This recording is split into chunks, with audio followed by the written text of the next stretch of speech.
क्या आपने कभी सुना है कि भगवान श्री कृष्ण ने अपने भक्त के घर सचमुच आकर लड्डू खाए हों और उसी पल उनकी मूर्ति का एक नया स्वरूप हमेशा के लिए अमर हो गया हो? ये कोई कल्पना नहीं, बल्कि एक सच्ची पौराणिक घटना है जो हमें सिखाती है कि बाल गोपाल अपने भक्तों की पुकार कभी अनसुनी नहीं करते। आइए सुनते हैं कुंभनदास और रघुनंदन की अद्भुत कथा।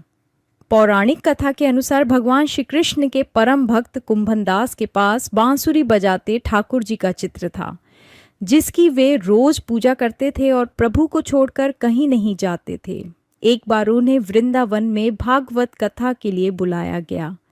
पहले तो उन्होंने मना कर दिया, लेकिन सबके आग्रह पर जाने के लिए तैयार हो गए। जाने से पहले उन्होंने अपने बेटे रघुनंदन से कहा, मैंने ठाकुर जी का भोग तैयार कर दिया है, तुम बस भोग लगा देना। रघुनंदन ने भोग की थाली ठाकुर जी के सामने रखी और मन में सोचने लगा कि भगवान आएंगे और मनुष्य की तरह हाथों से भोग खाएंगे। कई बार पुकारने पर भी जब ठाकुर जी नहीं आए तो वह रोने लगा और बोला, भगवान आप क्यों नहीं आते, भोग लगाइए। भक्त की मासूम पुकार सुनकर ठाकुर जी एक बालक का रूप लेकर आए और भोग खाने बैठ गए। रघुनंदन की खुशी का ठिकाना न रहा। जब कुंभनदास लौटे और बेटे ने बताया कि ठाकुर जी ने सारा भोग खा लिया तो उन्हें लगा बेटा झूठ बोल रहा है।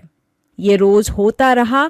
तब उन्होंने एक दिन लड्डू रखकर दूर छिपकर देखना शुरू किया। जैसे ही रघुनंदन ने पुकारा, ठाकुर जी फिर बालक के रूप में आए और लड्डू खाने लगे। तभी कुंभनदास दौड़कर आए और प्रभु के चरणों में गिर पड़े। उस समय ठाकुर जी के एक हाथ में लड्डू था और दूसरे हाथ का लड्डू खाने ही वाले थे, लेकिन उसी पल उनका रूप वहीं स्थिर हो गया।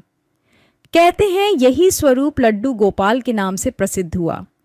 मान्यता है कि कृष्ण की छठी के दिन इस कथा का पाठ करने से कन्हैया प्रसन्न होते हैं और भक्त की हर मनोकामना पूरी करते हैं।